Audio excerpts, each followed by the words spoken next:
আসসালামু আলাইকুম বন্ধুরা, welcome back to our channel. আজকের ভিডিওতে আমি দেখাবো মোবাইলে যে কোনো অ্যাপের নোটিফিকেশন কিভাবে বন্ধ করবেন। ভিডিওটা শেষ পর্যন্ত দেখুন।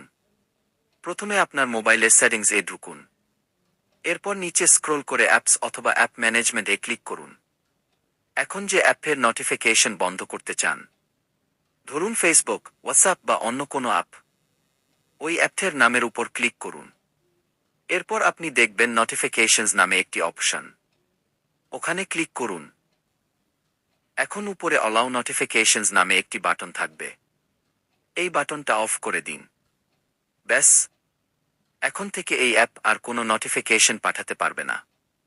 আপনি চাইলে শুধু প্রোমো বা আপডেট নোটিফিকেশন বন্ধ রাখতে পারেন, আর মেসেজ নোটিফিকেশন চালু রাখতে পারেন।